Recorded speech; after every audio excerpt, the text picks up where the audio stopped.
Hello, this is Stephanie Calahan of Calahan Solutions, and today I have another practical productivity tip. We're going to talk about how to create an action system to change your desk from piles like this to something better.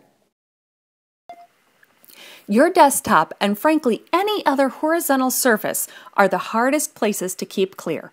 Bills to pay, to-do lists, event invites, magazines you've been meaning to read, orders you need to fill, well, the list just goes on and on.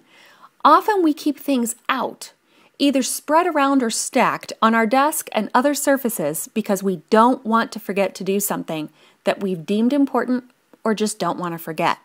So today I'm going to share 3 tricks that have worked for me and my clients. Paper pile elimination trick number 1. Ask, what is the next action? And when you do that, I want you to think of verbs. Rather than thinking of your papers in terms of a topic or a list of things that you need to do, think in terms of next action.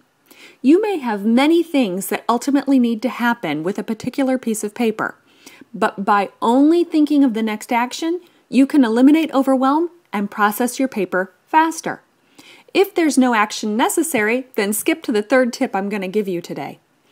Once you've determined the next action, either write it directly on the paper or attach a sticky note to the page with the next action you need to take.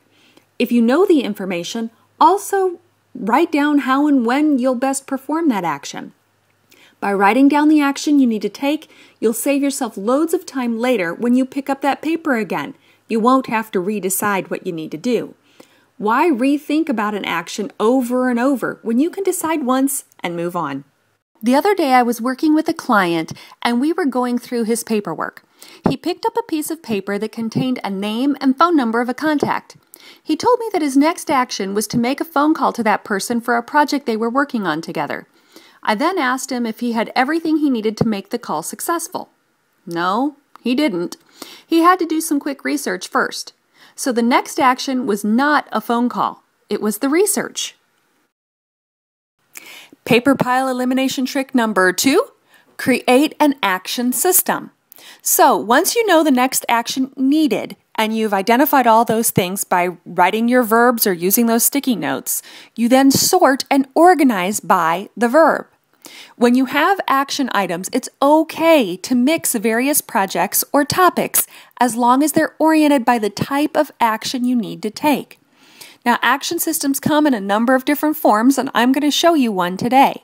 But the trick here is that having the items stored in an orderly fashion until you have time to take the action will help you pick up things and have your mind in one kind of thought process.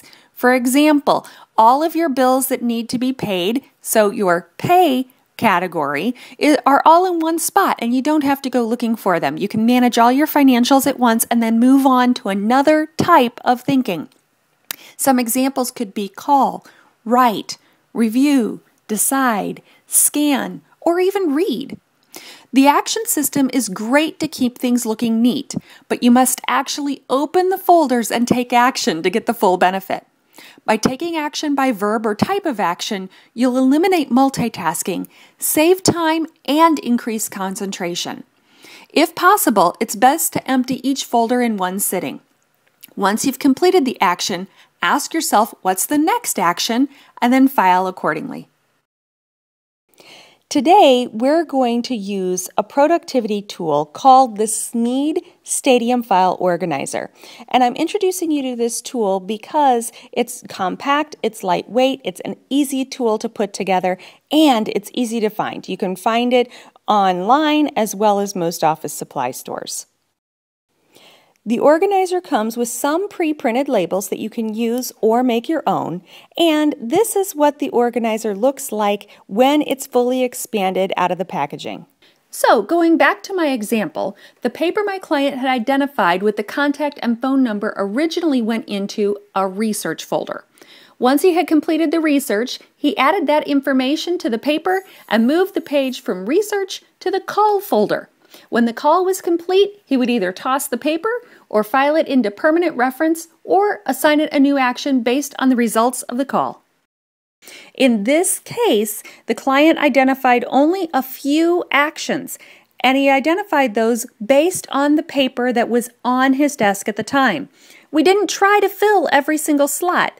He's actually going to use those open slots for longer-term projects that he needs quick reference to, which is the next thing we're going to talk about. Now, he's going to use the remaining slots in that graduated organizer for paper pile elimination trick number 3, create a quick reference. Sometimes we keep papers on our desk because there's information that we want easily accessible, but there really isn't an action needed. Start by making sure that the information really is needed for quick reference. If you don't need information on at least a weekly basis, file it away in your permanent reference files. Some examples of quick reference might be emergency contacts, service providers, passwords, or product codes. Decide, process, and build your business. Once you have your action system and quick reference system in place, it's a matter of consistently asking yourself, what is the next action? And then processing the paper. These small decisions will help you keep paper piles under control and eliminate the avalanche concerns. Before you know it, you'll be getting things done rather than pushing papers around on your desk. This is Stephanie Calahan of Calahan Solutions. Productive and organized, we help you find your way to unleashing your profit potential. Thanks for watching. Have a great day and to your success. Hi, this is Steph. Did you know that I share tips on a lot of different sites? My blog, LinkedIn, Facebook, Cinch, and many more. You can go to socialwithsteph.com and pick another site with a format that you like to get even more practical productivity tips. Thanks.